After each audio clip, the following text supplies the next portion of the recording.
Okay. You're yourself. All right. Call the meeting to order. We're now 6:30 and I will now call this meeting to order for the Fern Ridge School Board. We have a shared vision of the Fern Ridge School District, provide excellence for every student so that each will reach their greatest potential. Thank you to the members of the public who have joined us. As a reminder, school board meetings and work sessions are a meeting of board held in public. Provide an opportunity to observe the board's discussion and action. In an effort to conduct official board business, we ask that the audience be respectful and refrain from questions, comments, and unnecessary noise while the board conducts its meeting. There is an opportunity for citizen comment tonight, and the board looks forward to hearing from those who have signed up. I will share some reminders when that portion gets here. Also, please note that all board meetings are live streamed and posted on the school board area of the website. Let's start with the flag salute. Oh, I get to do it. I Pledge allegiance to the flag of the United States of America and to the republic for which it stands, one nation, under God, indivisible, with liberty and justice for all.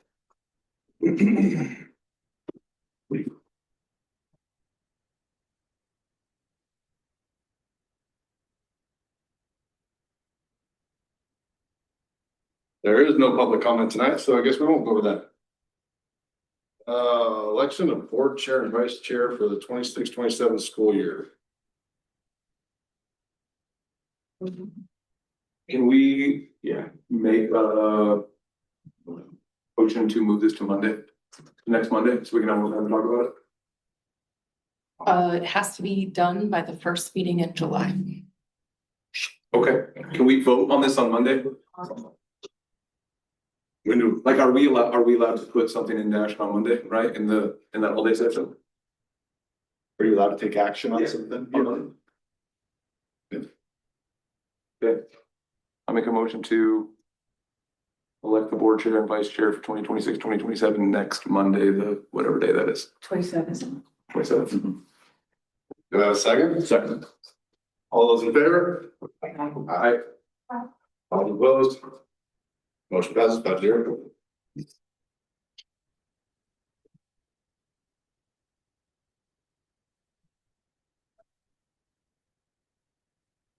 Monthly approval of the minutes. Is there a motion to approve the June 15th, 2026 regular meeting minutes? I move to accept the regular meeting minutes on June 15, 2026 for the school board meeting. Also good. Sorry for any discussion. All those in favor? Aye. All those opposed? Motion passes 5-0. Facilities report, Dan's up. We're rolling. What's that? Said we're rolling. I guess. And I didn't let you know, and everybody's just kind of following along. With a little summary.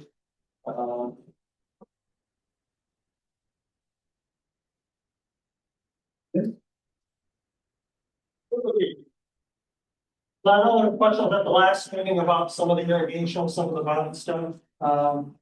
However, I thought we'll talk about that also. I want to take a minute. It's been a couple of years since facilities has come to call. At these meetings, everybody's kind of new, all new board members, so I thought I'd start with just a quick kind of synopsis of kind of my department and how things are going. So I'm the director of facilities and maintenance. I oversee both the facility side, which is the custodial part, and the maintenance side.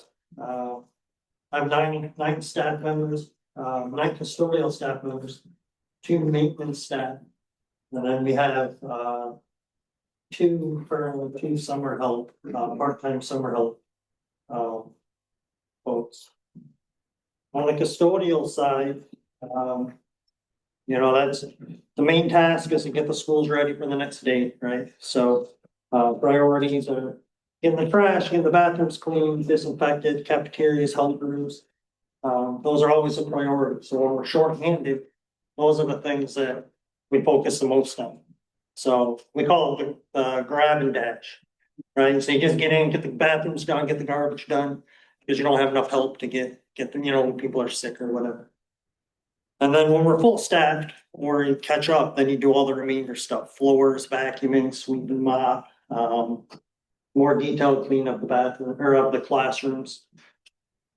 And then on non-school days or breaks, like over Christmas break, that's when we really kind of get to the nooks and crannies that we normally can. Currently, we're in the summer cleaning.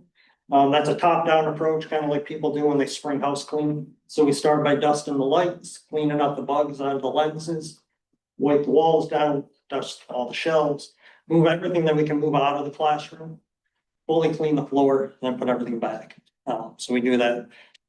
At some of the schools, like the high school, that's when we wax floors. Also, we don't have too many floors that have to be waxed anymore. That's when we do that.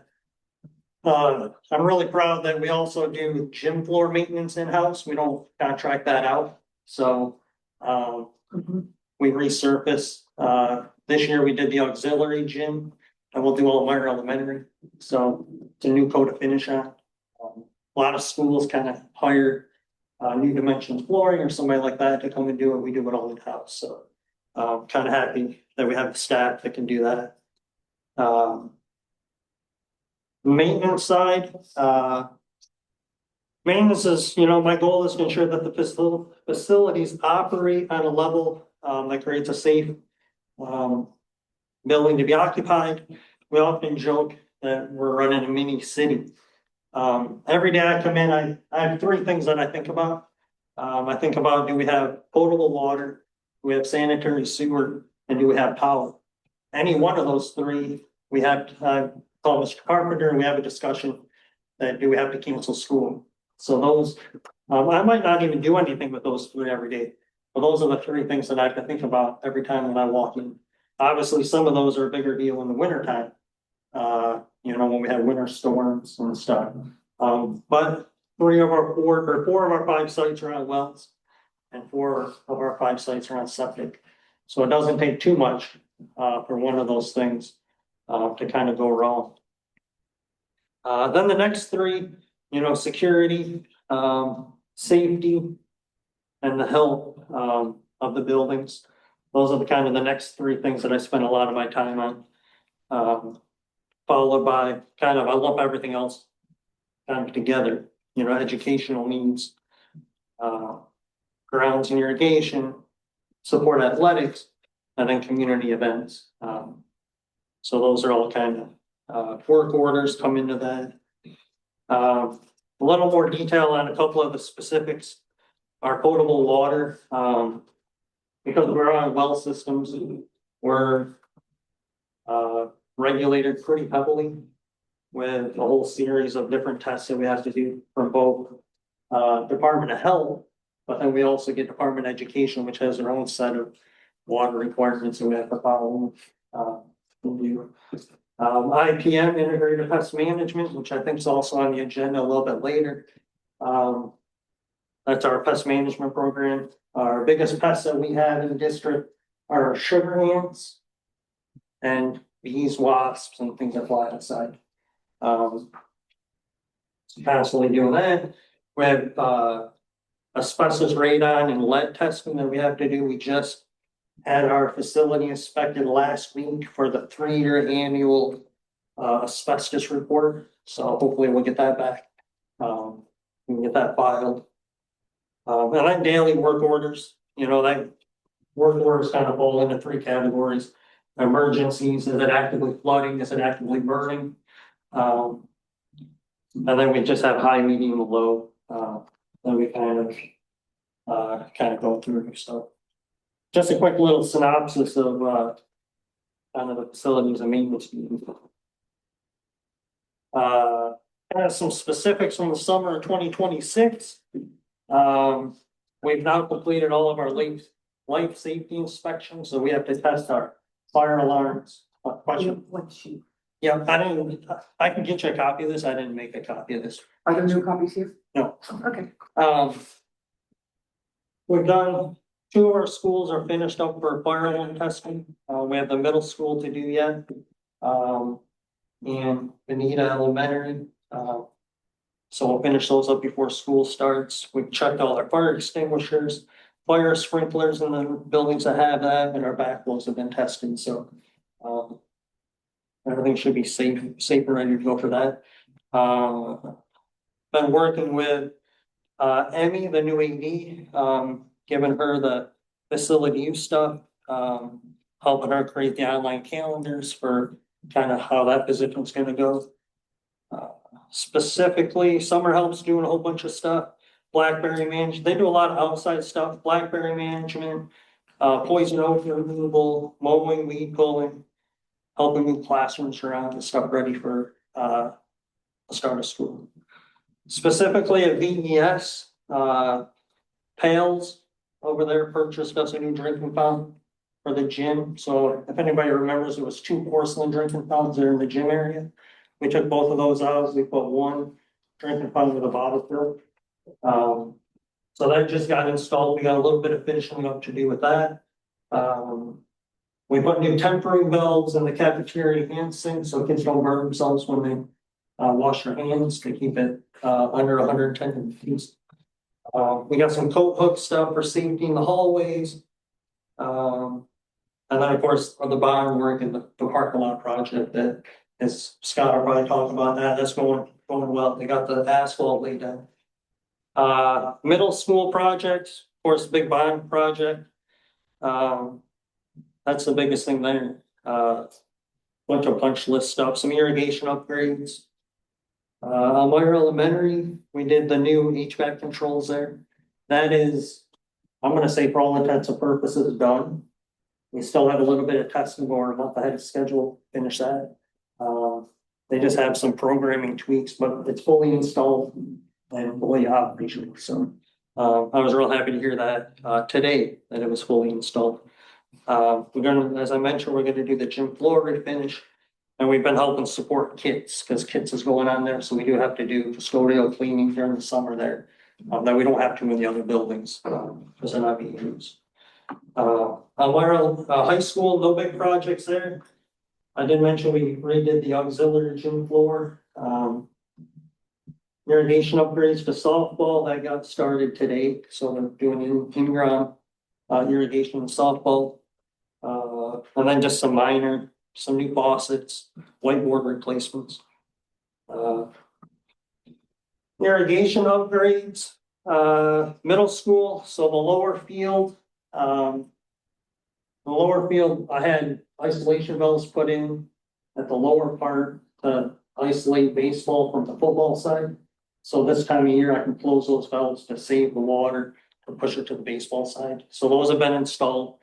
All of those sprinkler heads have been raised and replaced. Rexius came in and did all that work. They ran out of sprinkler heads, so they had to order more. So they haven't finished the upper field yet, but that's let's say 3/4 done. They did the same thing at Elmira Playfield. They lifted a bunch of those heads and replaced ones that were broken. The one they have left to do that they haven't done anything with is the baseball field yet. So that's coming along.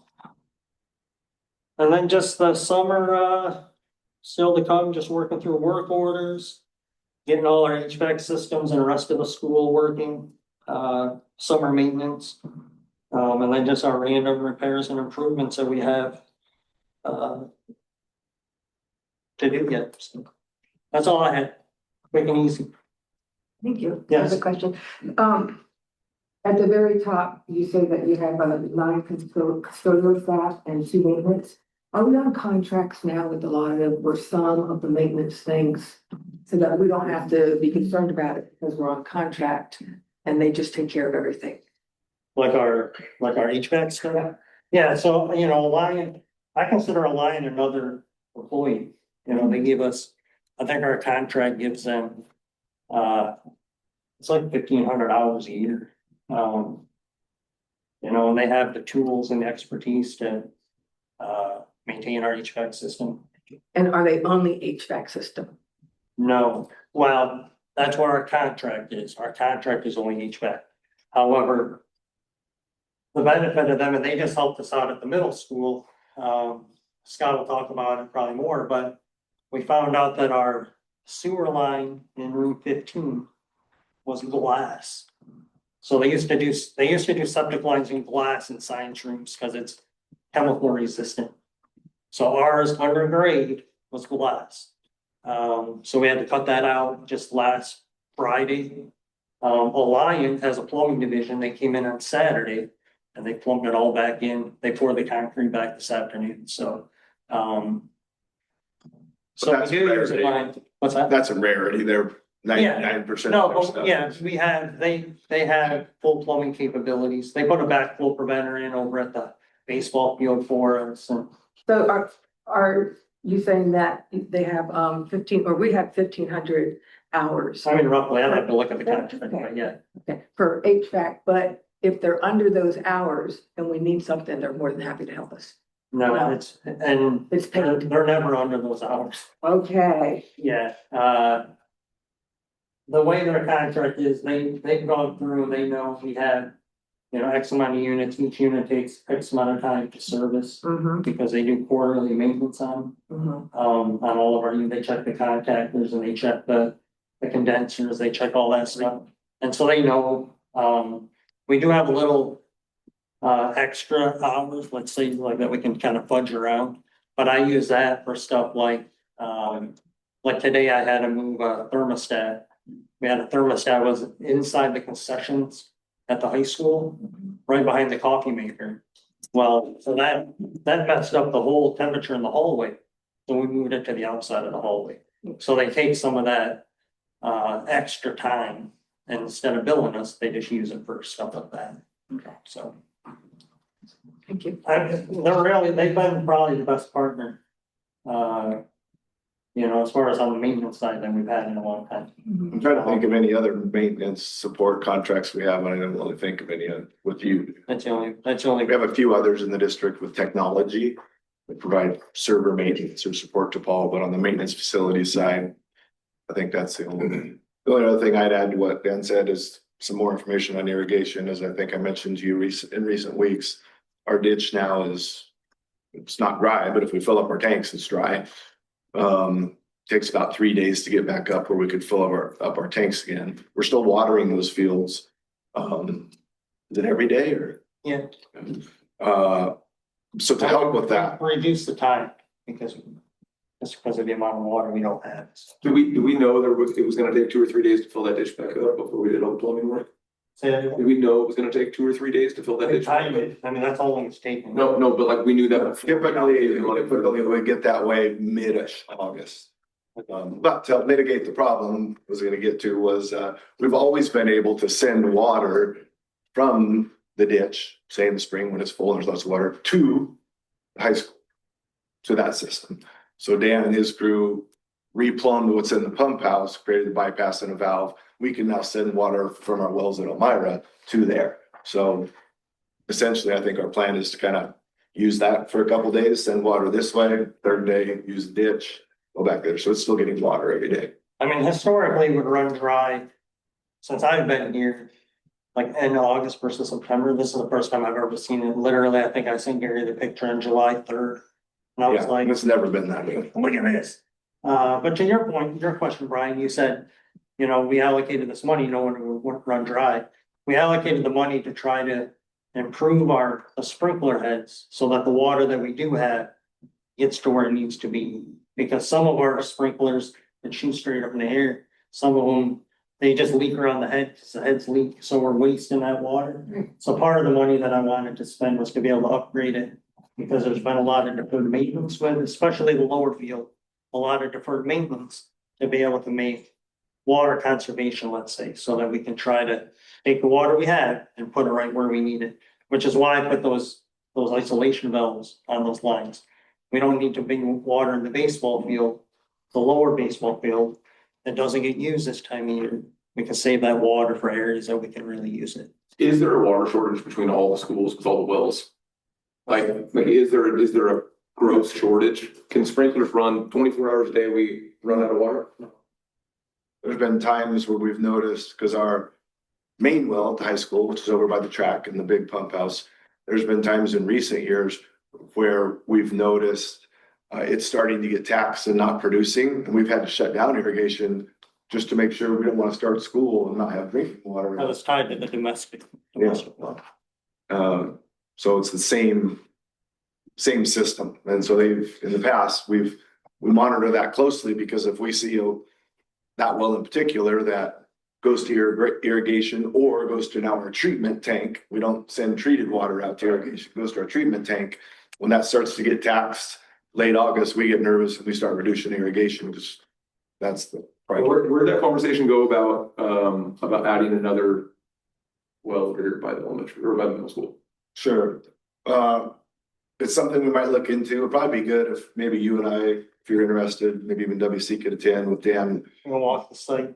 Yeah, go into a little more depth. The primary issue is we would need to get water rights to irrigate over a half acre, and it's super complicated with our system. But I'd be more than happy to go through that with any of you guys that kind of want the in-depth. So what about opening up that slough anymore? Is that a possibility to get more water flow into it in the dry months? No. There's no water coming into that. I've I've never walked back here. We walked it last week. There's no water, like, it's literally just groundwater reaching in.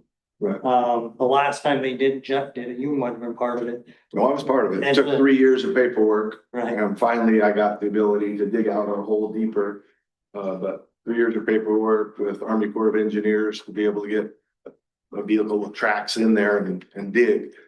And it helped, but Is there any part of it where we're allowed to do, quote unquote maintenance or something and open it back up or dig it out a little bit deeper or anything like that?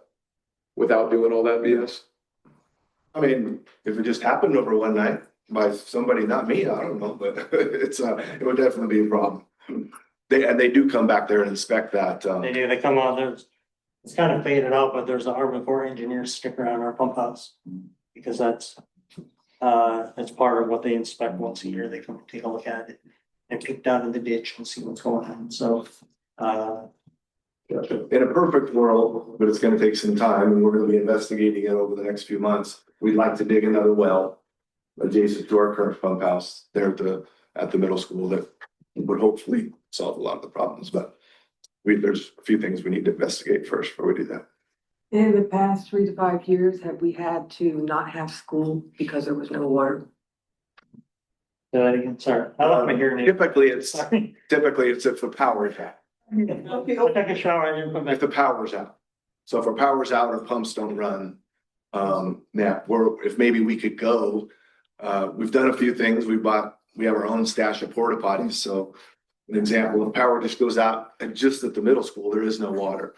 But we can put porta potties over there if it was just for a few hours, or depending on the temperature, it's not too hot or too cold, we can't have school.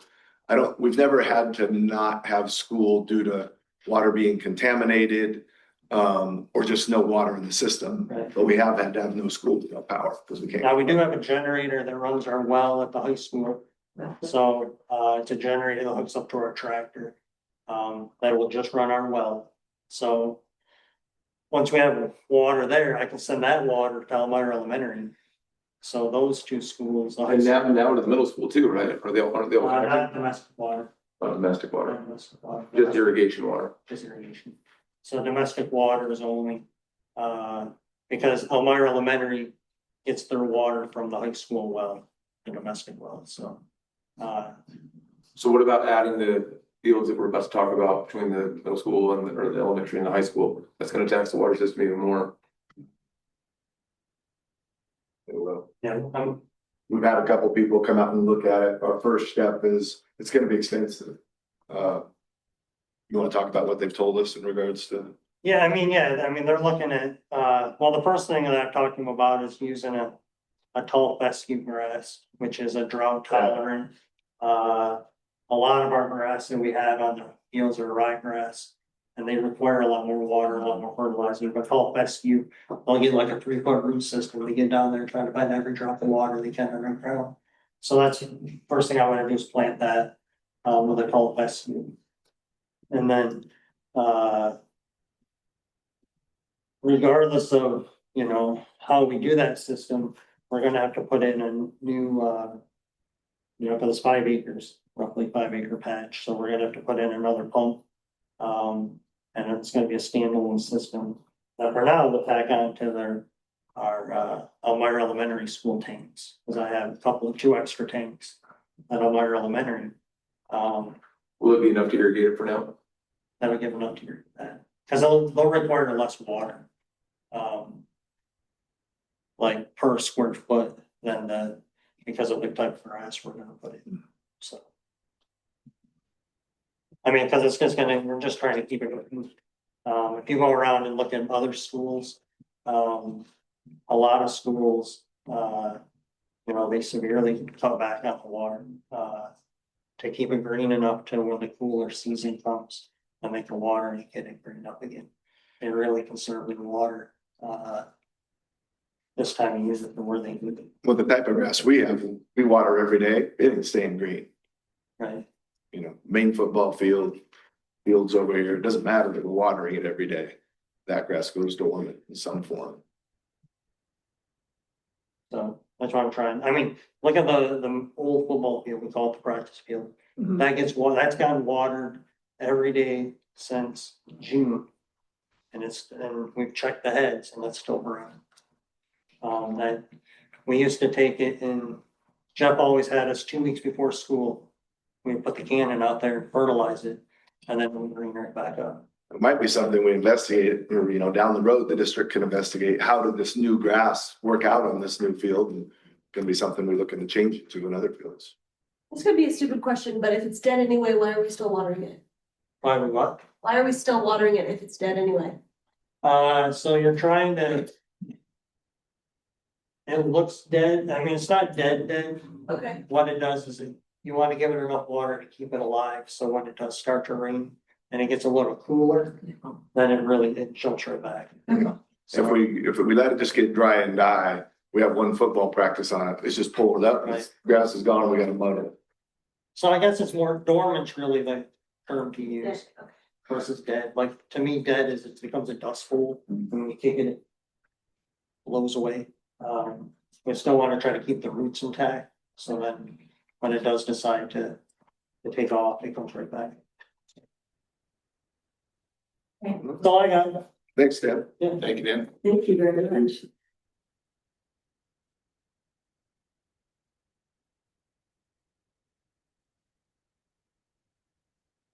Superintendent report.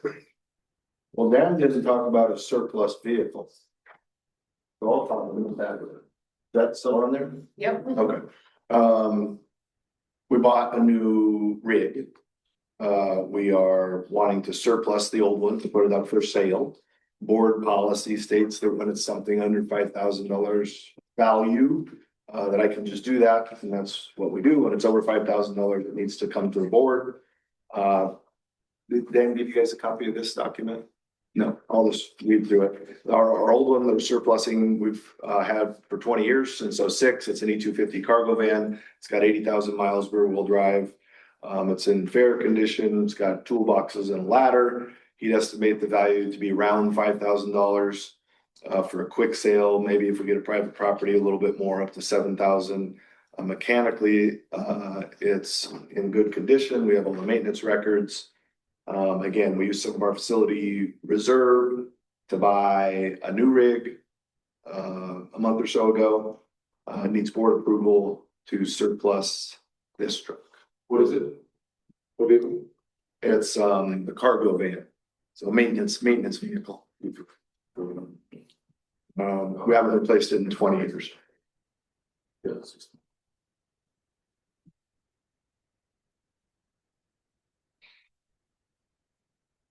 I make a motion that we surplus the 2006 T50 Ford van.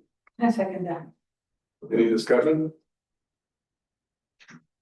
All those in favor? Aye. Aye. Great.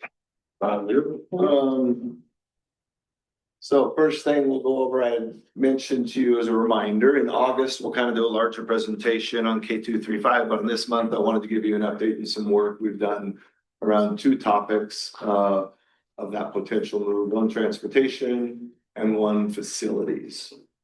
Go ahead. In summary, around transportation, I've met multiple times, met again with them last week. By them, I mean the first few folks. The general conclusion is transportation can be provided in this K-235 model efficiently. It's much easier in our district than some of the other districts that we even met and talked to, since we're a little over a mile and a half apart. I'm not gonna do a deep dive into this until the board makes a decision. So if in September, then the decision is, hey, we're not gonna do this, then we'll drop it. If it is, then we really have a couple choices, a couple different options within the model that we've come up with. Go to the next page, Bree.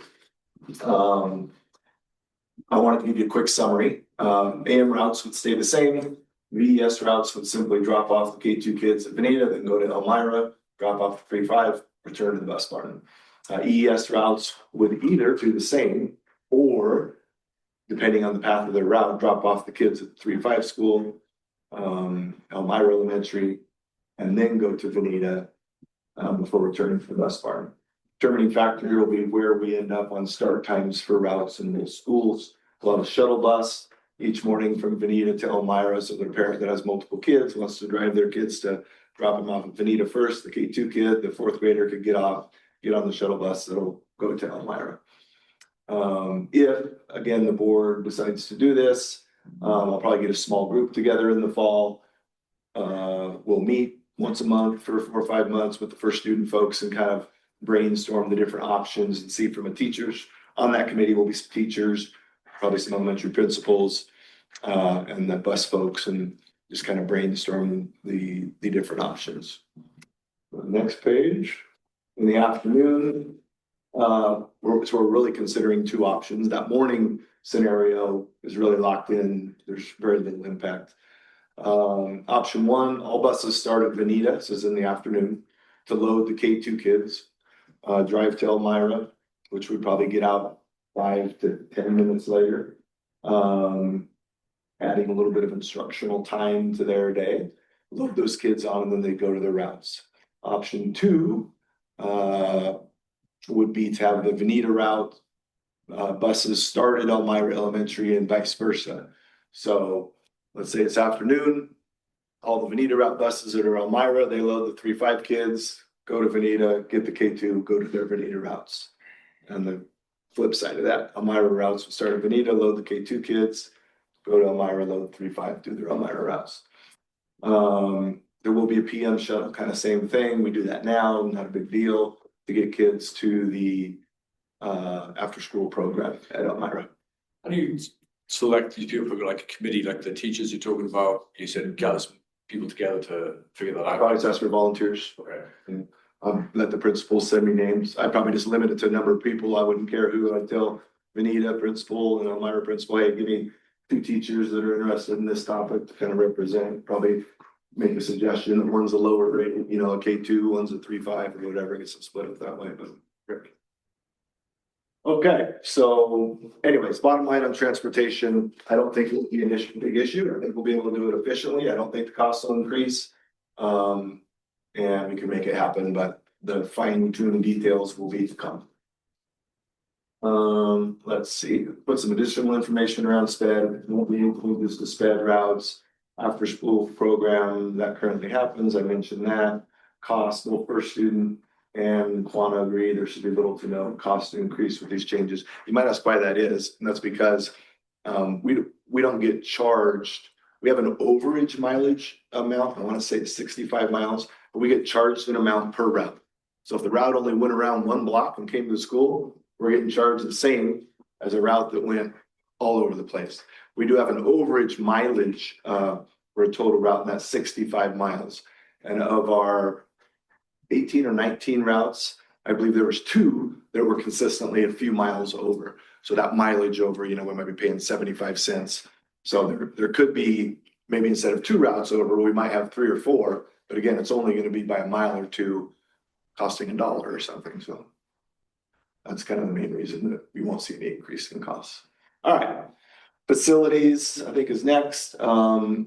This is all, I know this is all small, and I'm going to go through it quick. Feel free to read it. It's linked to the agenda, but just know that Michelle and Dan and I, a few weeks ago, walked both elementary schools. We walked every space in every elementary school, all the classrooms, restrooms, closets, offices, health rooms. In general, none of us could come up with any structural thing that would need to take place. No raising or lowering of counters or sinks or toilets or drinking fountains. I'll use the example at Elmira. All the counters and sinks, whether it's in the K1 pod or the 4 or 5 pod, they're all the exact same. In the K1 pod, they do keep a little 6-inch kind of stool by the wash hand station that those kids can use if they need to wash their hands. But essentially, we could not identify a single structural or facility thing that would need to change in either building. Same with the playground, same with the office or health rooms. In the gyms, I think we would need to do some, I'd obviously talk to the PE teachers, but we might coordinate some moving of PE equipment. Maybe if there's some equipment they have that's more K2 specific, getting that stuff to the K2 school and older kids specific. I don't know if there'd be a lot of that, but possibly some. The big thing we notice is really classroom furniture. So K2, K1 in particular, sometimes second grade, but certainly K1, they really like kids at tables with chairs. So you go into a kindergarten classroom, there'll be 5 tables with 5 chairs around each table. And then the older kids it's more a traditional desk model. So we'll definitely have to coordinate a significant movement, teacher needs, requests, desires, with our own internal maintenance facilities crew, Dan's folks to help move tables and chairs between schools, because the K2 school will have a lot more of that system, tables with chairs around it, while the 3-5 school would have a lot more traditional desks. So that I'm sure will take some coordination and planning. And is that it?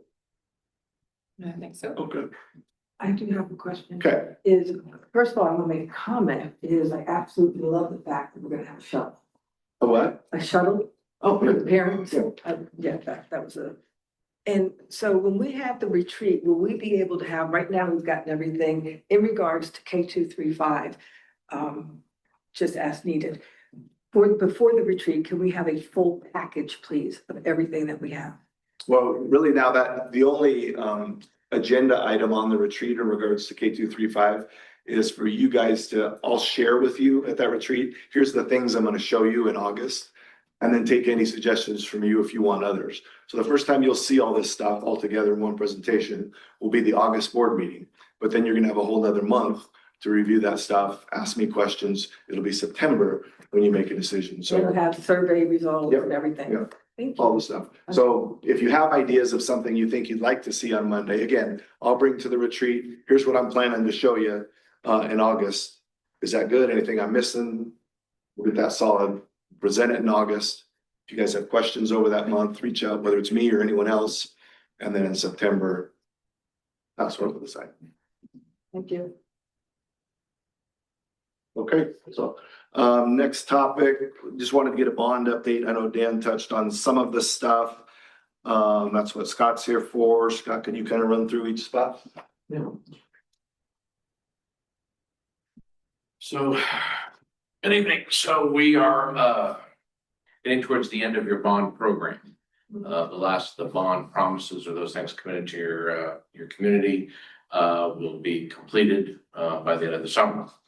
And that doesn't mean that your bond does not allow you to do other things based on language. For instance, we're talking about the field development behind Elmira Elementary School. Your bond does allow for that. It was not a requirement of bond. So all the bond promises will be met by the end of this summer, plus additional projects as well. For Medina Elementary School parking lot, we were very concerned about the low bidder, that there weren't somebody that normally does parking lots. They do have experience in parking lots. So they did show expertise, insurance criteria, bonding criteria. They met all the criteria as a responsible bidder. So we went ahead and awarded to them. They have really surprised us. They've actually done a very, very good job. We were riding them hard about every other day to make sure that they met their schedule. We set the schedule early intentionally to make sure that we were done with the parking lots before a lot of staff showed up, registration and the like. So their date was July 31st. They are going to hit that with the possible exception of the trash enclosure. We had a trash enclosure we had to relocate. They got a little overzealous, placed the concrete on the pad, forgot to call for an inspection for the rebar. So they pulled that out on their nickel, not on ours, so. They're replacing that this week and then they'll have the mason show up next Monday, so.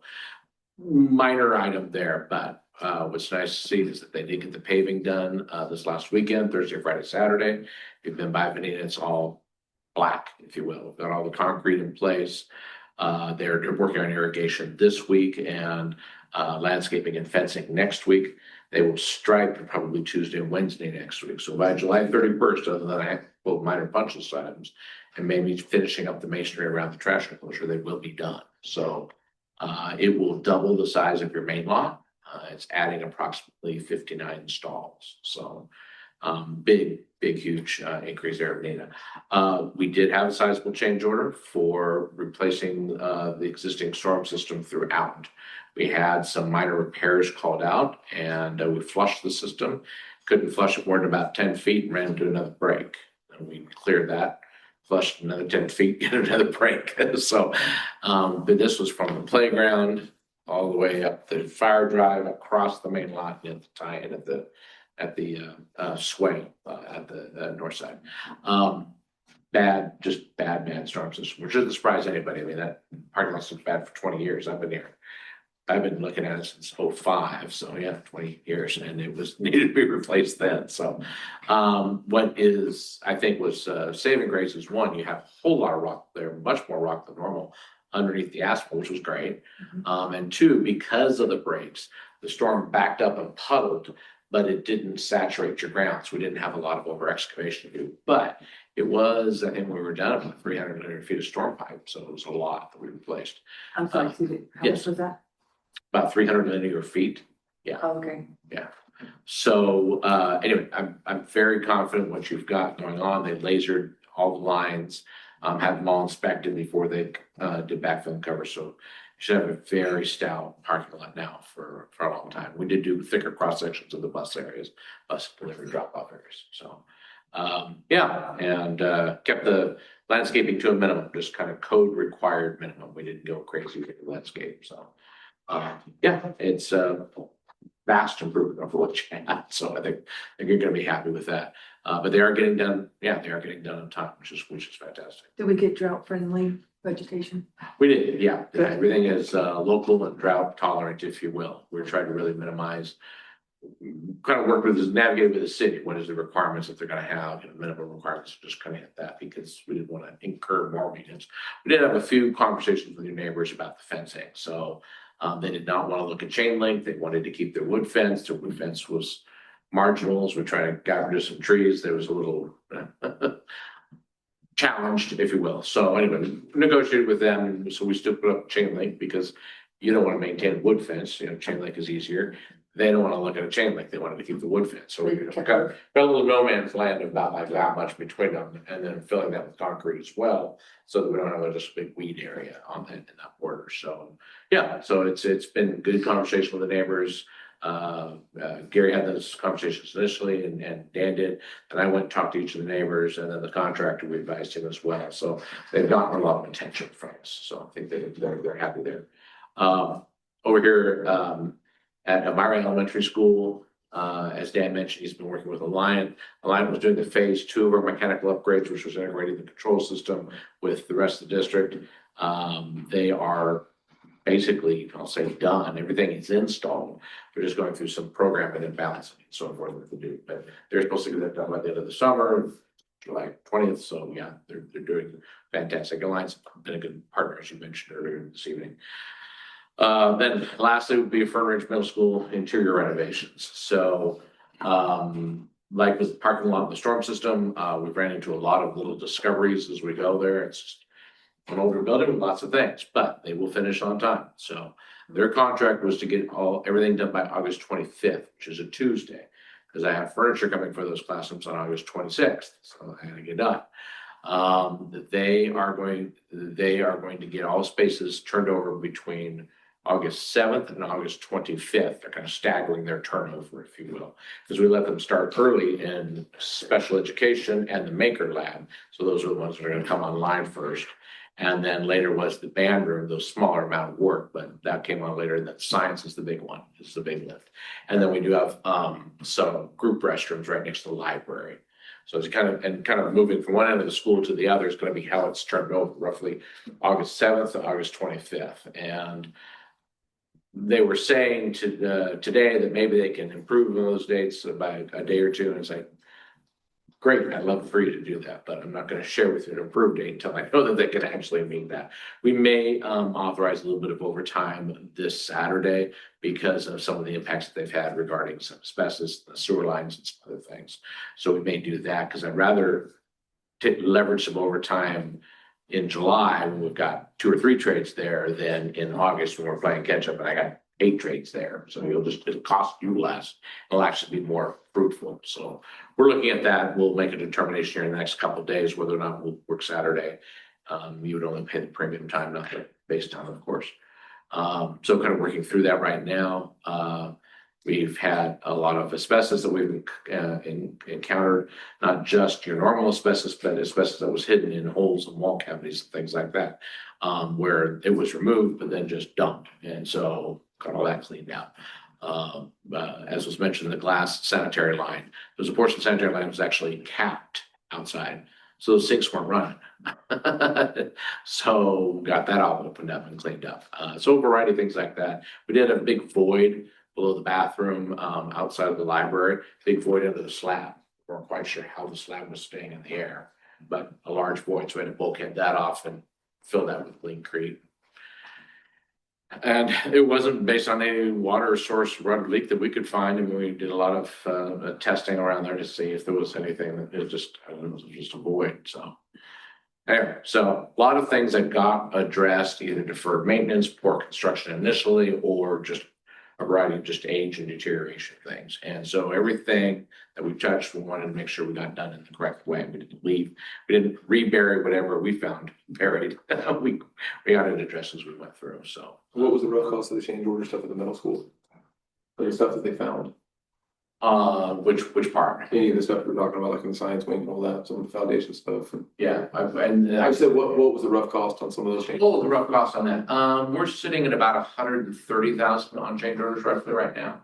We've had about 30 of them, so some have been more program driven and some have been more discovery.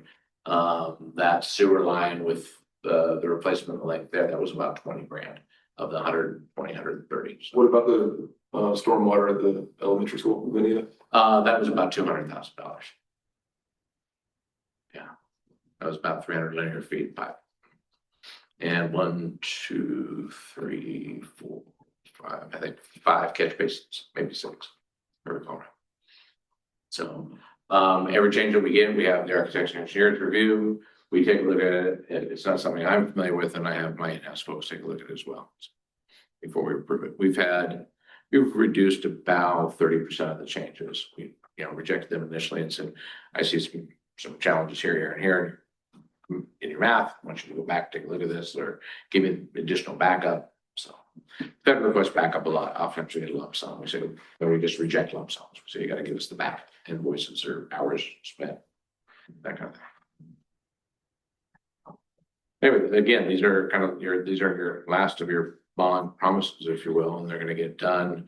You sold your bonds in August of 24. They're going to get done in 2 years, and you have 3 years to get them done. So right now we're estimating conservatively that you'll have about 3.6 million left when you're done. About half that 3.6 million is from your bond premiums when you sold the bonds. So about 1.8 million roughly, that's sort of that we have not spent against your base bond, if you will. Now, that does not include anything regarding developing the field at the back, which we talked about later tonight. And that does not include your bond interest. My understanding is after fees, it's sitting around 700,000, 720, something in that range. So it does not include that interest.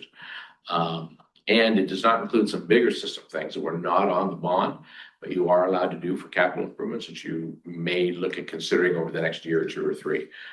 Fire alarm systems in both middle school and high school, and your sanitary systems. So You are allowed by law and within the bond language to do those things, but you weren't obligated to do those. But if you're looking at money left over, which is a nice position to be in, to have money left over, you might want to take a look at that. You have to get 85% of your funds spent within the first 3 years. You have much more latitude in the last 15%. We're right at about 85% right now in terms of commitments paid out. What were those two things that you said for the future? Fire alarm systems, both are high school and middle school. They're problematic. They work, kind of. And then your sanitary systems in your district has damaged septic tanks and so forth. I mean, those systems are quite old, and there's very little documentation on them. I think they should be inspected. They should be taken a look at in terms of are they fine as is? I suspect you've got kind of a mixed bag. Some are probably okay as is, and other ones probably warrant some investment. So, What was the contingency amount on the middle school parking lot or the elementary school parking lot over there? And were the change orders covered by the contingency money, or is that? Gotcha. At this juncture, I'm not expecting to pull anything out of program contingency, but I'll confirm that in our follow-up. On middle school either? Correct, in middle school either. Yes, because both those projects in my April, here's a date for the board. Both those projects did well below budget. So we were pleased about that. I want to say that the elementary school parking lot is probably right at, because it was actually multiple parking lots. It also was the high school parking lot as well. It's kind of one big budget. It was kind of what was left. And then the middle school, that one bid in about 900,000 below budget. So, and that was the third of the 3 phases of work for classroom and restroom interior renovations. We did the high school, 2 projects at the high school, those group restrooms and the science. And then at Fanita Elementary School, we did the gymnasium and the restrooms. And then at Fern Ridge Middle School, now we're doing these restrooms. This is not a large renovation here, but right now you're just benefiting from a lot of competition and very little work out there. Yet 7 bids on the middle school renovation, which is fantastic stuff. Just a reminder, once we get some of this wrapped up, imagine September, October, that the number Scott threw out, 3.6 plus interest. Right. Remember, we've already done and are continuing to do work on coming up with a plan to bring the board how to spend that money. Both the sanitary systems and the fire alarms are items on that list. But it certainly won't be something I decide. I'll come to you with the proposal and you can accept that or adjust it however you want. Essentially, my proposal will be to allocate monies to different areas. So one might be grounds maintenance, one might be facilities, one might be athletics, classroom space, technology, security. So some percent of that money that we have left over, and I'll show you the types of things that building principals, teachers, Dan, Paul, and our folks throughout our district have come up with as ideas for under each of those areas. It'll really be the board's charge to, certainly if they have a specific project, they really want to emphasize you can do that. But what I'll be looking from the board is how they want those dollars allocated. I want 95% of it to go to this one thing. Or again, you'll be able to review not only what I propose, but all of the ideas and suggestions, many of which we won't, everything that's on this list, we won't be able to accomplish. But you'll be able to prioritize some of those things. So, Will there be prices on the list? Or not at that point? yeah, I think that would be difficult. Okay. Scott could probably on some of the bigger things give us some ballpark, but a lot of them will be small things. We want to buy a extra 100 student desks because we have some aging, or 10 teacher desks, or we want a new updated PA system in the Veneta gym. There's lots of little things, camera replacements on there. But 2 bigger things, again, as Scott mentioned, our sanitary system at the high school. Remember, we run our own waste management plant there. And it was built in the bond in the 90s. So I think 94. Now we've maintained it really well. We have a contract with a company that comes out and does it quarterly, does all the tests. Their last inspection, they say it's in great shape, but they also expect these things to, only last 25 years, and we're over that. So, and then the fire alarm systems, super old, outdated at those 2 buildings, and it's definitely not a cheap fix to replace a fire alarm system in a building. We had to do some creative things to keep using the fire alarm when we did those group restrooms. We brought down some stuff and then trying to bring that back up and created some challenges, but work through with the code officials to make that happen. Because you had a restroom project and you didn't have the funds in that project to say, okay, now I'm going to replace the entire fire alarm school system in the school. So we were able to kind of make that work. But, So it's on the list. yeah. I mean, there's just, parts are hard to get, if not possible. And, all systems age over time. So We have about $1 million, our highest priority roofing project. Yeah. Is the kind of north, the section of the high school that say the theater's under and the Spanish and science. It's about $1 million is our quote for that. Now, besides the bond money, I'm throwing this number out there. It's definitely over $1 million, maybe closer to $2 million, that I have saved in a maintenance reserve. And so we still have significant money for emergencies that arise or, in that regard. It's not like these bond dollars need to go to facility things. We definitely will be able to branch out, but just so that's on your radar, probably I would expect September for you guys to start seeing a list around these kinds of things as Scott's numbers start to come in to be finalized. yeah, so we're trying to finalize any changes here in the course of the next month. That 3.6 million is conservative. If I was going to crystal ball, I'd say it's probably closer to 4, but I don't want to promise that until we kind of see. We're kind of through discovery, so now they're just kind of putting things back together. So it's starting to feel like we're not going to have any other big changes. I got a handful that he's still pricing for me, but I think definitely in September, board will have some better numbers. So, and again, I've not been monitoring the bond interest. That's been Quanta, and I want to say that we're sitting around a little north of 700,000. Because there are some fees that have to get paid against that. So. Okay, thanks, Scott. Thanks, John. Thank you, Scott. Thank you. 2 more things I have. First, just first day of school, just wanted to get it on your calendar, not first day of school, first day all staff come back Monday, August 31st. Any of you that are interested or some of you have attended in the past, 8 a.m. We always start in the high school cafeteria. You could come just for kind of the opening welcome and have breakfast, say hi to folks, or certainly welcome to stay the whole day if you'd like. A couple things on the retreat for Monday. One, be thinking about board goals, right? I'll certainly bring the goals from last year. Maybe you want to stay similar, slight changes, or go with something totally new. But if you put some thought into that prior to next Monday, that would probably be helpful. I'll bring the suggestions that I have for my goals. You can take those or throw them out the window and give me your own. And then finally, lunch. The most important thing. Where do you want lunch? Probably No subway. No, Broadway, well, why do that? They open on Mondays? I'll find out. Okay. They're open, well, yeah, They do, that's. they might, yeah. If they're open, we will send everybody a menu, then you can respond before next Monday. And we'll get your lunch order. And that is all I have, if you don't have any questions for me. Okay.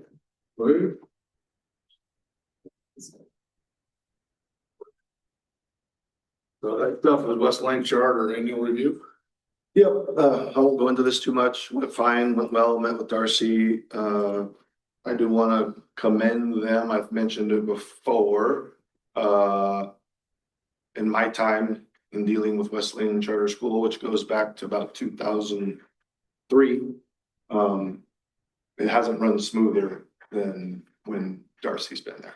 So relationship's good. She needs help. She asks for it. I need help. She helps. I think things are going as well as they can be with the nature of the relationship. So I know we talked about this in the past, but what was the Cliff Notes version of financial responsibility from our school or district to them and them for us? And how much of your time gets eaten up by Wesleyan Charter? Again, it's changed in the last few years. Very little of my time. Very little. A lot more of our business office. But that's why when the money that goes through them, you're asking about that, is passed through us. So We retain a percentage or something, right? 15%, or I'm sorry, 5%. 5 cents on the dollar, right? Yeah. If they were middle school, it's 15%. So when there's charter schools that are, say, 6-12, I'm going from my memory here. Middle school is 15, high school is 5. So we retain a little bit of their money. We pass it through to them. Definitely more work on our business office side than mine, especially in recent years. There's always a few things that come up during the year that we need to work through, whether it's a student issue, or something else. I'm trying to give you an example. Oftentimes grant issues, they might need help with something through the ESD. I can work with them on, but overall, I'm pleased with the way it's going. We have some students there taking credit recovery classes this summer. No complaints from me. Less than chart. I do have a question maybe too. So on the first page, I was reading that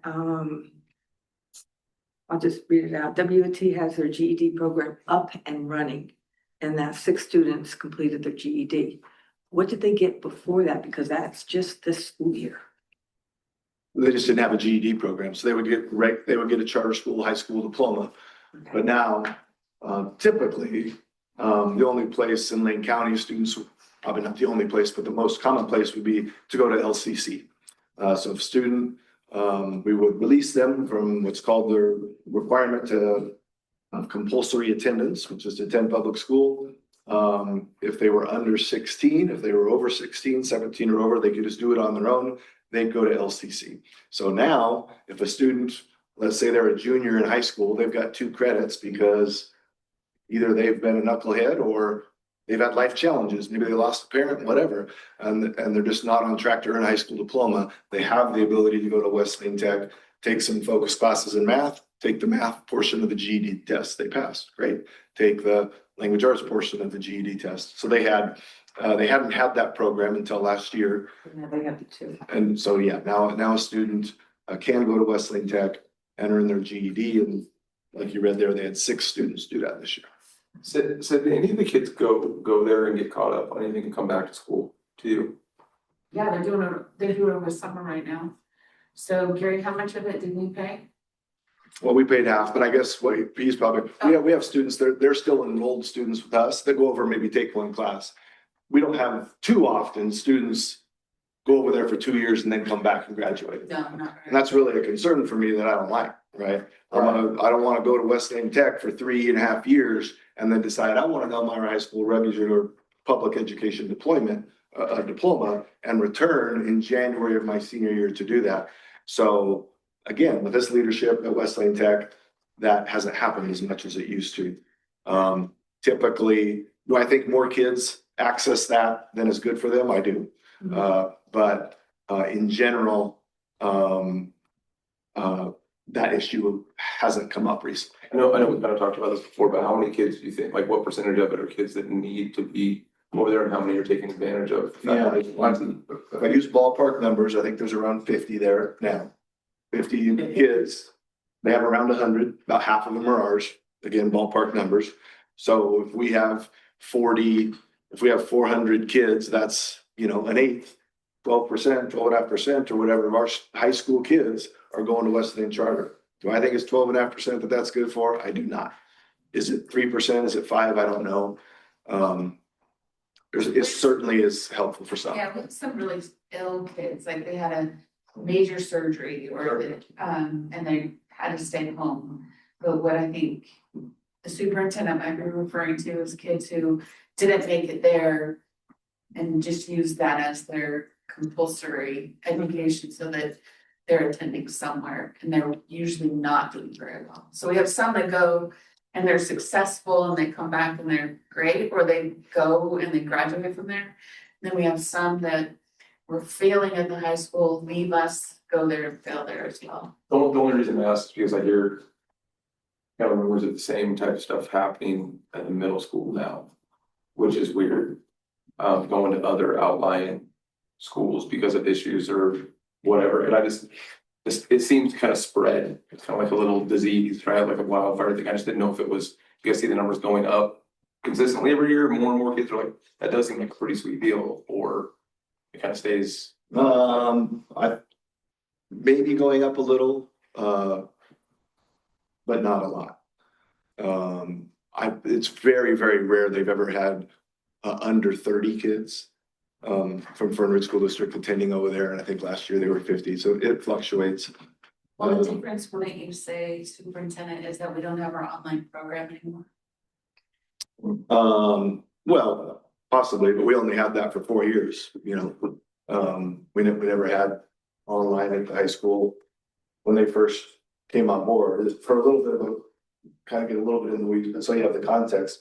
Back in the early 2000s when they developed, remember they've changed their name to Wesleyan Charter. It used to be Wesleyan Technical Learning Center. When they first, the school board, big conversation, talked about this, their focus was technical things, you know, electronics and oh, it's gonna bring in folks from around the county to come to this magnet, you know, technology school, and that just did not pan out. And then over 10 years, they shifted to credit recovery.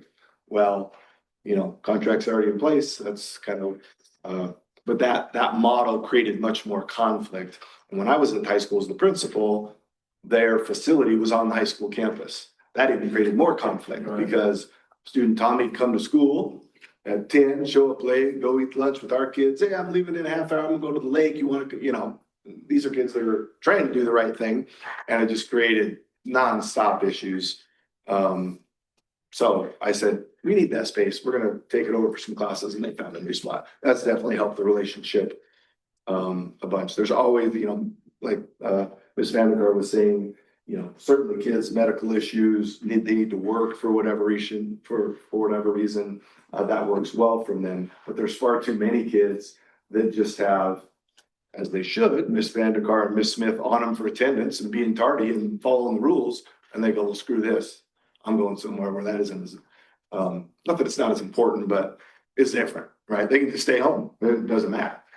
So too many of those kids in my mind select that option. But again, general review is great. Happy with Darcy and what she does. And I think she's happy with the district as well. So thank you. Division 22. So we have, isn't the Division 22 our standards? Division 22 is, well, one element is like curriculum standards, but it's just every requirement. I'll say there's 67 of them or something. In every possible subject from OD, whether it's school safety or textbooks or curriculum or your asbestos plan or health plan.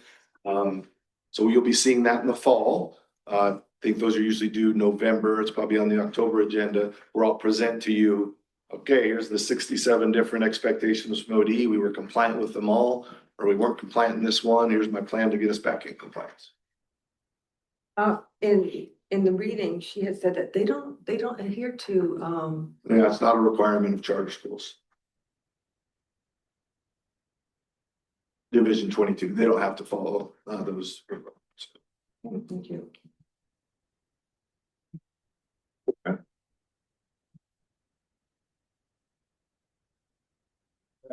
Next, curriculum.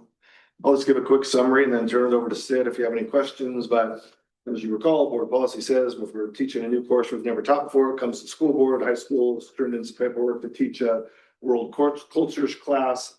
Looks like it'll just be a second semester class next year. It'll be taught by Miss Snyder, who does a lot of culture stuff within her Spanish classes, but this will be other cultures, Japanese, etc. She forecasted, I want to say in her little write-up, she had 20 kids forecast for it. I'm in support of it. Right. Looks good to me. If you have any questions, Miss Sid is here. I think it's great.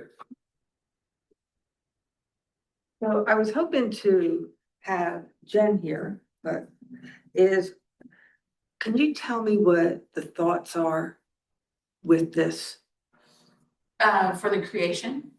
For the rural cultures. Okay, so she does a little bit of it within her Spanish classes for 9, 10, 11, 12.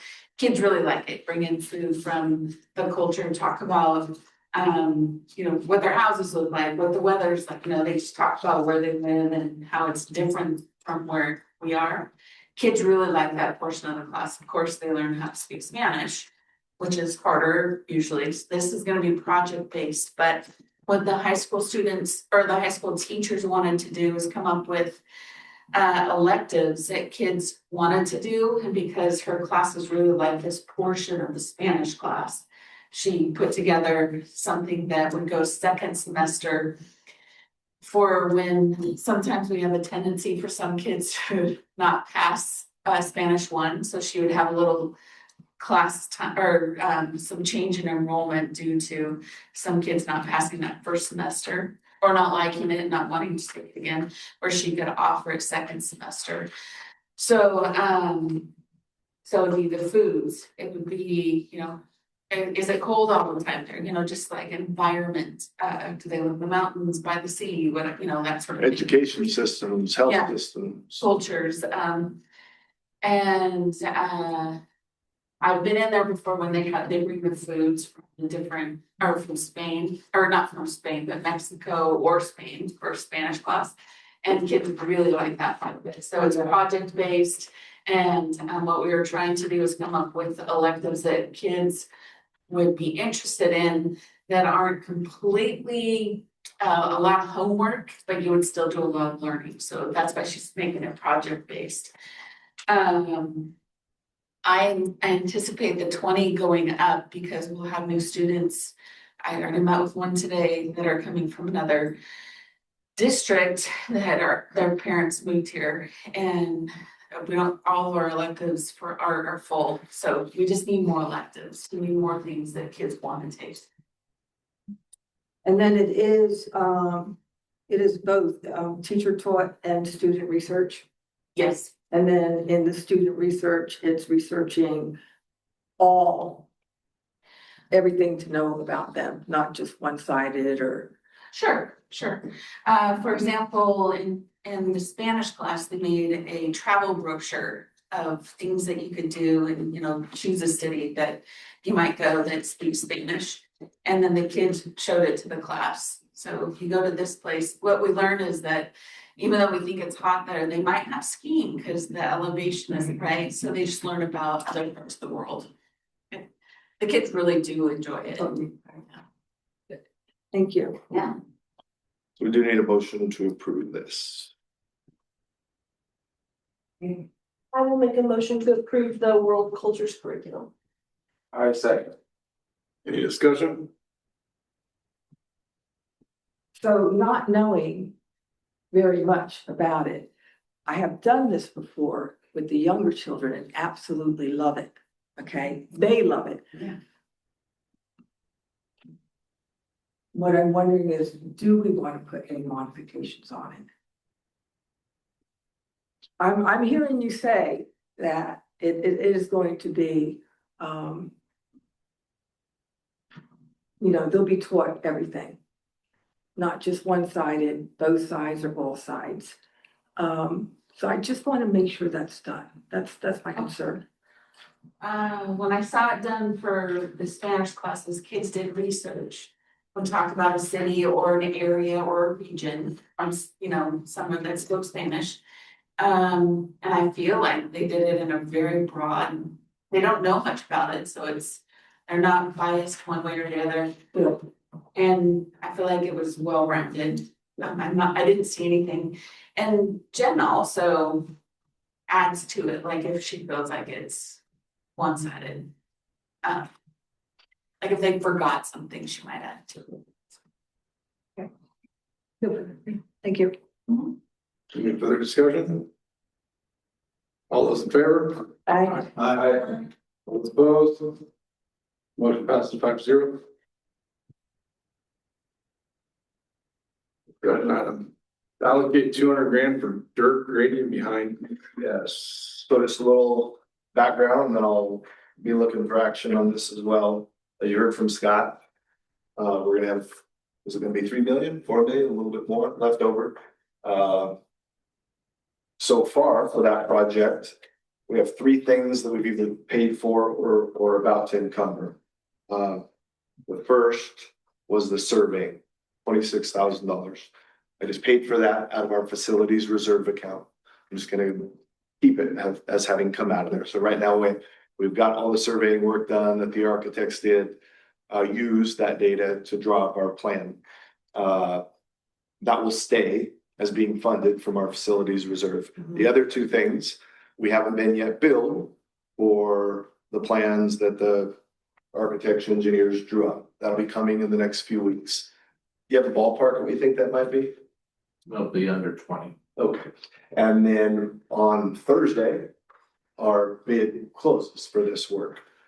Scott expects it to be 150 range, maybe a little bit more. The bottom line is that $200,000 allocation is gonna pay, I hope, for those, for items number 2 and 3. The moving all of the dirt, getting everything to grade as it should be, and paying for the architects that drew up this plan. We do have up to $5,000 in the certified erosion control specialist that needs to observe that. That was the third contract. Gotcha.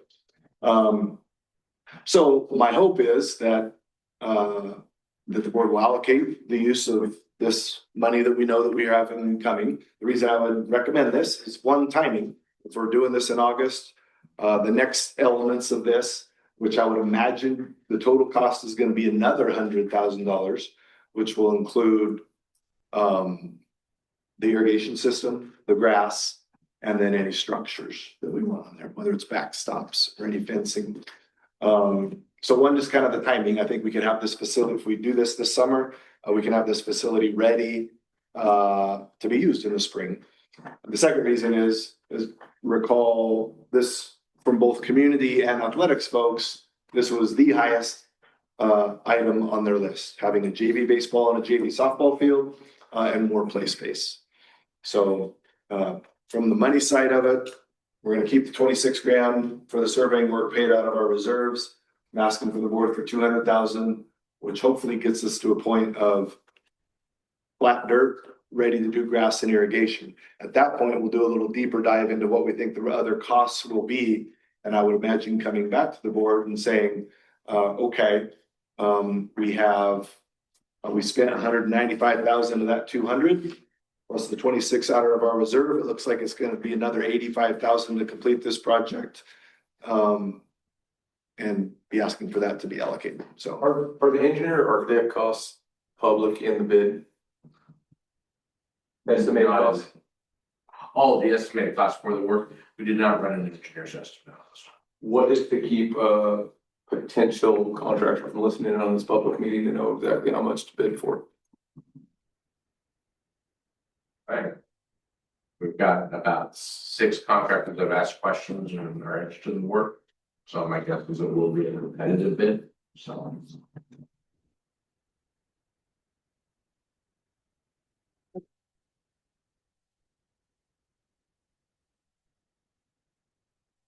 No, there's not a posted engineer's estimate. the question for you tonight is allocate these dollars to do this work or not.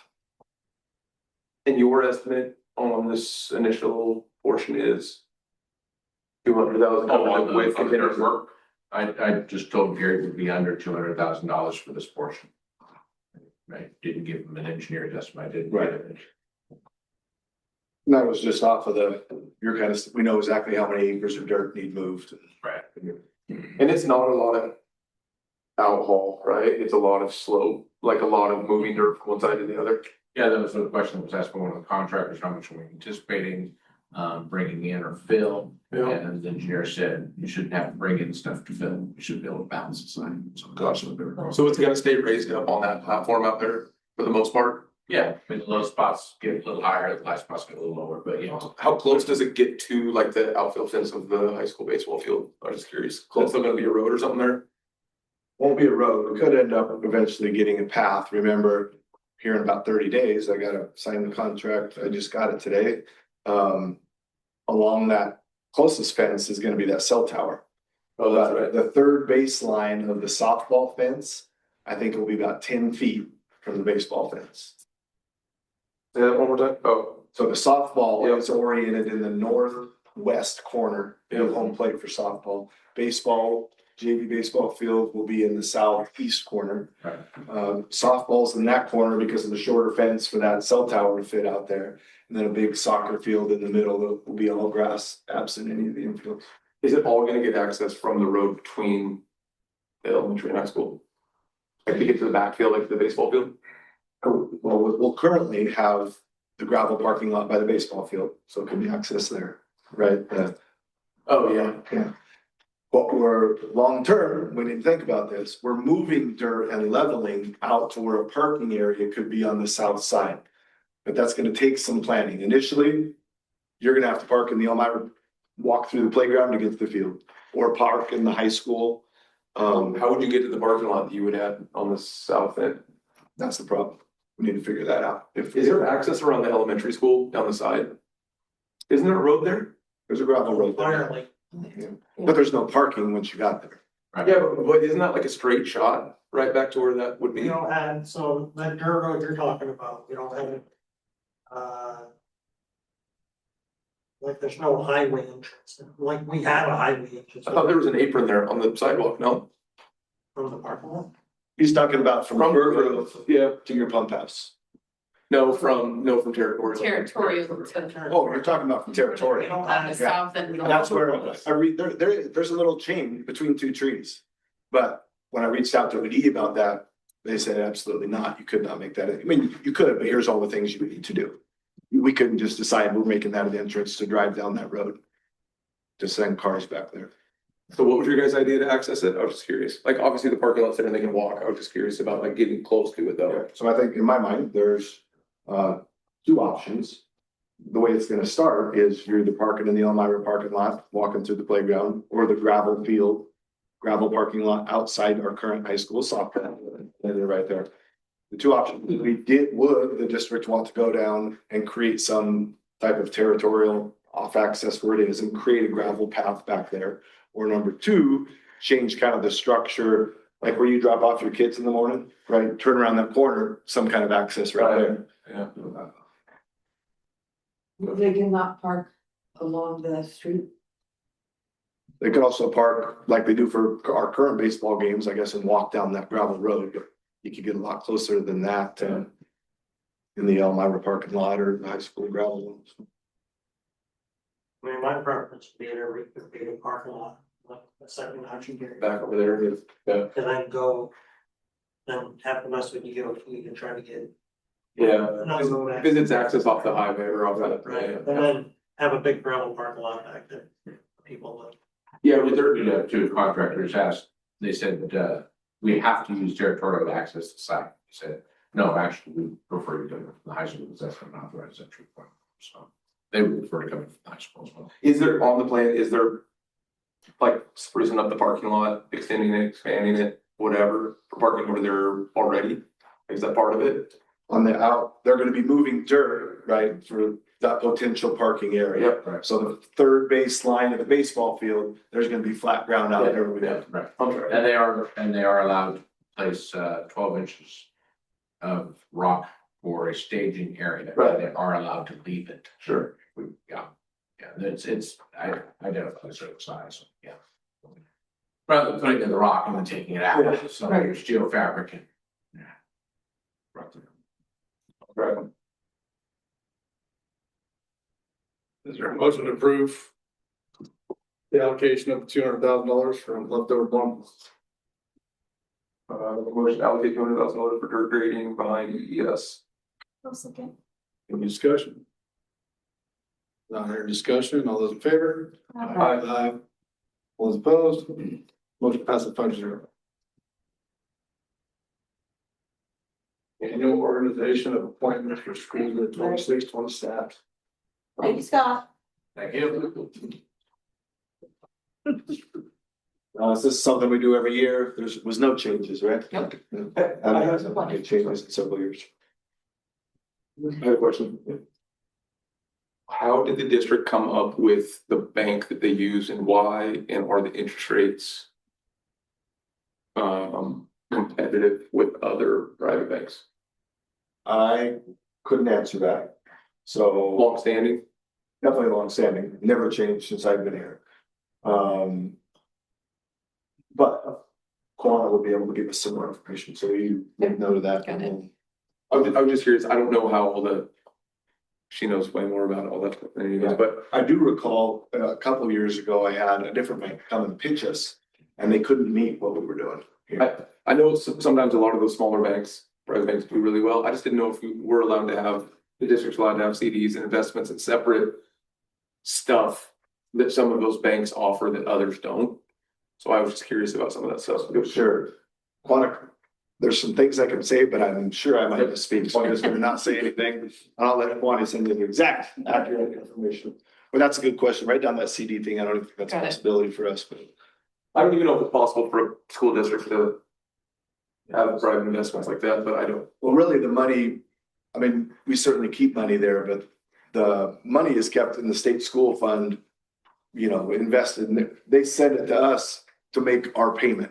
It doesn't, we don't just sit. It's basically like an escrow, right? Right, Yeah. it's held there for a short amount of time before we're paying payroll out. So no school district liquid money stays in that bank for any. Well, Time. some does, like our reserve accounts. You know, we do have some large accounts there, but state school fund money, again, I feel like I'm getting off of. Yeah. I'll tell you something wrong. Yeah. But, I'm not trying to catch anything. I'm just curious. I'll work with Bree tomorrow. We'll get Quanah an email and I'll probably learn something too. Can we move this? Yeah. Money, Thanks. just for the bank portion. I was curious about that. I mean, we can vote on it, but it's another year. I was just curious if This, we're leaving a bunch on the table. but this is just who's in charge of it. Right. Okay. Yeah, if you read it though, it says, it lists. Yeah, that will be our bank for the year if we get. Yeah. I was just curious. You can make a motion to table it. I don't think it's a critical timeline. Well, we need to, July. yeah, this is an annual, I wouldn't want, if, as long as you're making a decision, it certainly isn't a critical timeline that has to be done this week, so if we make the decision on Monday. Okay. I mean, I guess it's not the end of the world. If you said they're doing a good job. Yeah, we got no complaints. Yeah, all right. I was just curious about that. It's all good. Those are a motion to approve the allocation, or no, those are a motion to approve the resolution 262701 annual appointments. FY 27. Okay, I move to accept the resolution number 26-27/01. I'll second. Any discussion? All those in favor? Aye. All those opposed? Motion passes 5-0. Is Kawana around for the retreat development? She went back to work? And she works all summer, like, she's just not here tonight because typically in July, we don't do it. No enrollment report and the financial ones, we're still closing up the year, so she'll be here in August. I think she's working with it. Do you think she can come give us a little? Sure. You know, A little Popeye. huh? A little Popeye. Yeah, a little pop by, just answer some questions. Why not? For me, no.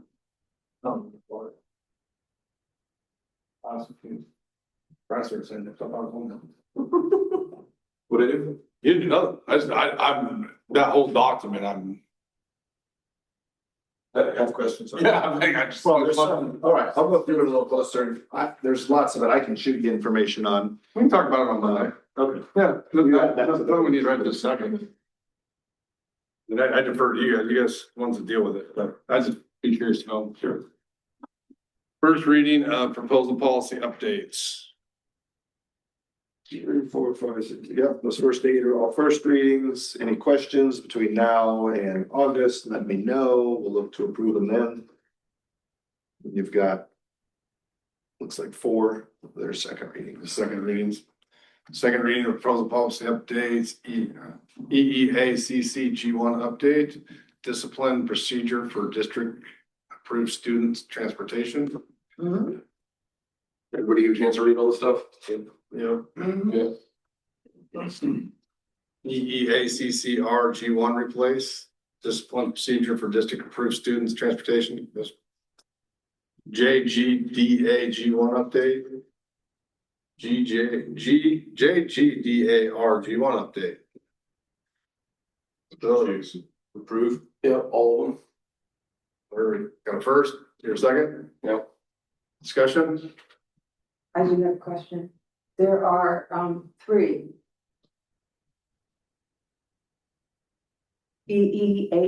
EEAACC-AR. and then JGDA. And then the last one is AR to that. It says updates, but I don't see anything. That was in the first. No strikeouts, no bolding.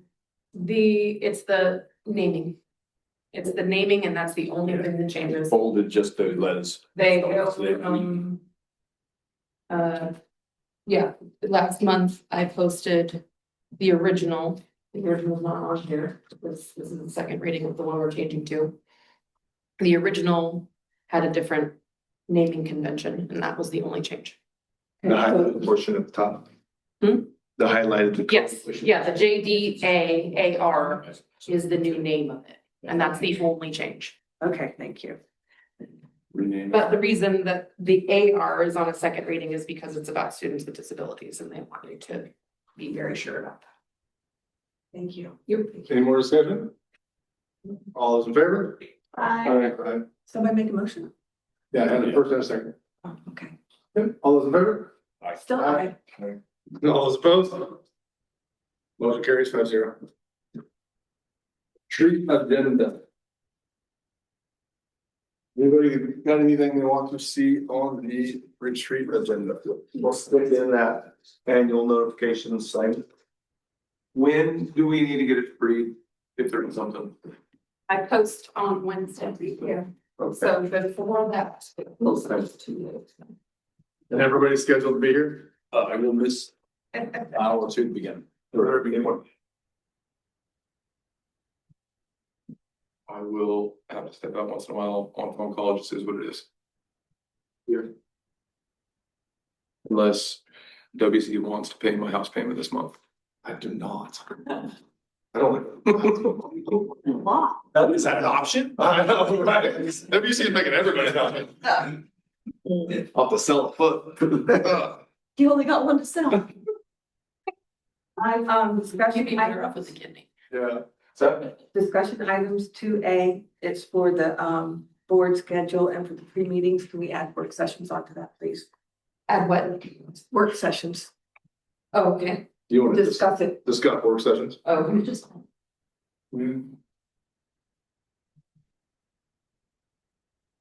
Would it be possible to add a work session to months that are a lot lighter for stuff that we have to go over, and we could just have one crappy night where we just stay and just go over it instead of doing lots of them? I don't think, like, so last year at the board retreat, we decided to have a work session every month. And it doesn't seem to be like we need to have that anymore. Like, I think we should take it month to month and decide if we want to add a work session. And to your point, we can all have the discussion, hey, it's gonna be a heavy month. Let's not have a work session. Instead of just having, last year, we just carpet bombed it. We're doing a work session, every single one. Yeah. Which is, in the same boat with you, I don't want to end up with all these really long nights. One of the things. You're gonna learn, the other thing I'd throw in here, you're gonna learn when you hear from these superintendent search folks, you're gonna have a lot of executive sessions around that topic. You're only gonna do extra days. Yeah, we have a ton of executive sessions. One of the things that I want to talk about at the retreat was just trying to reorganize some of our meetings that we have now with the reports that we get, so that we can cut the meetings a little shorter and maybe not have Freya and, you know, I mean, we discussed this, but in my mind, having everybody bumped up, have them go every other month. You know, Okay. and because sometimes we're getting a lot of information, and if it's important, we can add it to the, they say, hey, this month it's important that we present to you. We put them in anyways, but if it's not, maybe start moving every other month with everybody so that we cut out one of the presentations. We seem to get a lot of, Yeah, or like Cliff Note versions more frequently or something would be cooler too. As long as we don't with better communication. Yeah. Without form quorums or making decisions behind the scenes, as long as we're like, passing information, to and from you, for instance, and then as long as we can, just coordinate, know what's coming up, we shouldn't have to go into as much depth, like, oh, okay, you track on this, yes, okay, that's then our conversation. Yeah. So it's still within the policies and we're not breaching anything, just prepared. and I love that everybody's giving us a report, but truly, when prom comes along, Freya tells us about prom. Kids tell us about prom. Schools that give the presentation tells us about prom. I love hearing about prom, but I mean, in some of the meetings, that's perfectly fine, but some of them, when we're here at like 9:30, I'm like, I'm good. I'm bummed out. So I'm just trying to figure that out. I'd like to have that as a discussion. Nothing we need to do right now, obviously, but I'd like to talk about that at the retreat. But I think that's on the retreat agenda. Is it? All right, you already bring it up? We're scheduled pre-meetings. Yeah. Not necessarily, We can just. but work session Yeah, first. I need to. Yeah, that's something to talk about. Okay, And then obviously we're electing board officials. more what? Board officials. Oh, yeah. Who's your chair and vice chair? Chair and vice chair, because we punted at the beginning of this meeting, the Monday. Right, yeah. We need to add that.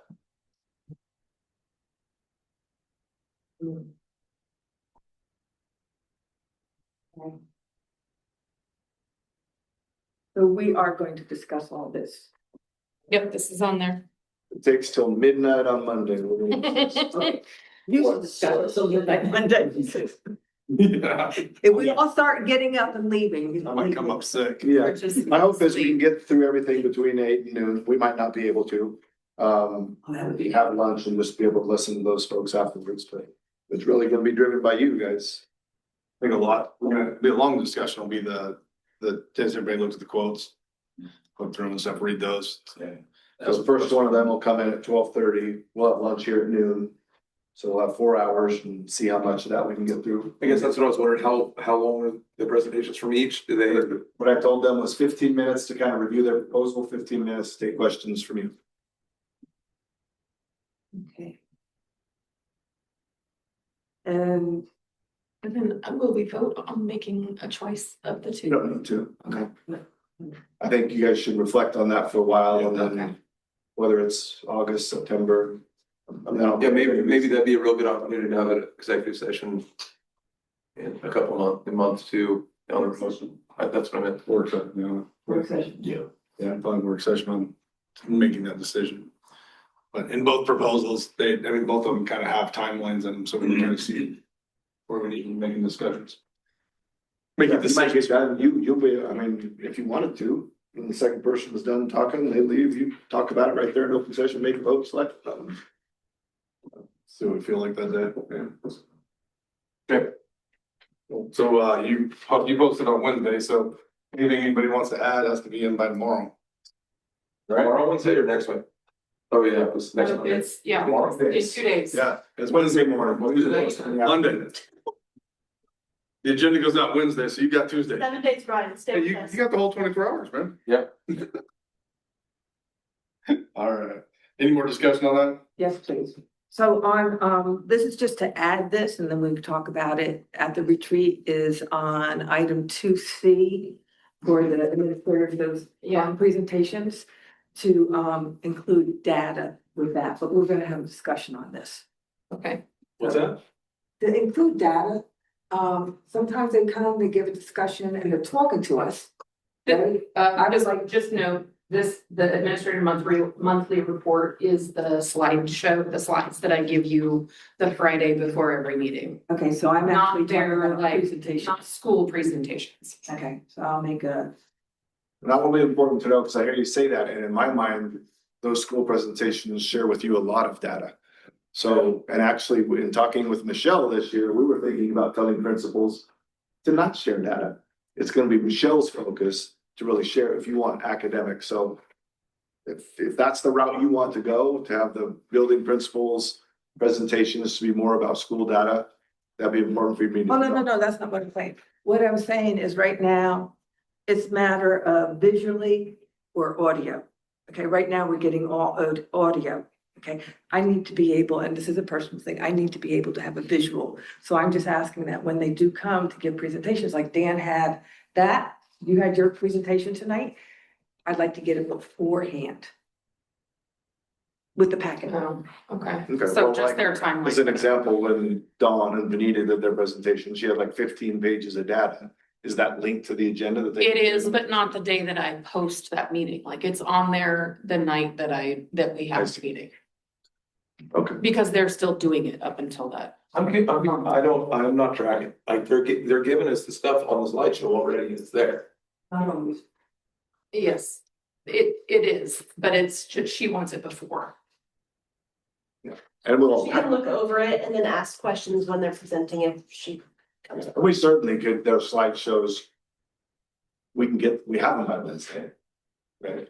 Just depends, I mean. Well, we can tell them. Yeah, we can give them a Got deadline. 1 month, so same way she does hers in January, she can certainly get it to you by Wednesday of that week. Their slideshows, their data information ahead of time. So if that's the request, to get kind of what if they're gonna talk about ahead of time, so you can review and kind of be ready to listen or ask questions.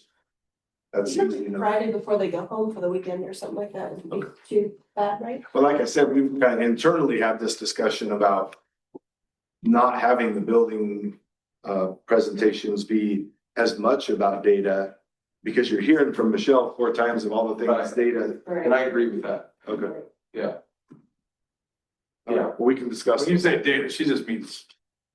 You're not talking, yeah, you're talking about just the paperwork side of it, not specifically state testing or anything. Yeah, Cause it gets to be, right. yeah. Yeah, Don will be sharing data with you around, things happening at the school and information and challenges and goals and all that. But the graphs of state testing data, Yeah. achievement, I'd much rather that come from Michelle. Michelle, who's got a better grasp of it, can maybe explain it a little bit better. And let their presentations be more about the fun things that are happening at school, exciting. Oh. Good. All right. Personnel. Licensed employee resignations, new hires, transfers and others. That's a bummer, Mr. Franklin. Cool dude. Yeah, they interviewed 5 folks. I think they're down to 2 finalists, so that one picked here by the end of the week for that job. You know, he was a studying fielder at Arizona State in college. Did not. I know he's a big baseball guy, and his son's pretty good. I had no idea. My kid found his baseball card on eBay. Well, that's cool. Yeah. Well, what do you like it? Who was even probably a better baseball player was the high school CE teacher, Johnny Bell, Really? catcher for USC. Really? Who's that? Our shop teacher, well, Oh, really? Josh Shop or something. yeah. He's been volunteering with baseball, working them out and doing specific drills and stuff. It's been a big help with baseball too. I think we bought all of his cards online and. Yeah, that's awesome. The same thing going to high school. That's really cool. Any luck talking to him in the coaching? We tried. Yeah, he's got young kids. I imagine he does get into it. Yeah. I thought he was gonna come in after I left. Yeah. All right, is there a motion to approve these licensed teachers? Make a motion to approve these licenses. Second. Second. Any discussion? All those in favor? Aye. Opposed? You said aye? Yeah. Unopposed? No, just the late. Right. 5 ayes? 5 eyes. Aye. Okay. Aye. Well, I did. Aye. That's 5-0.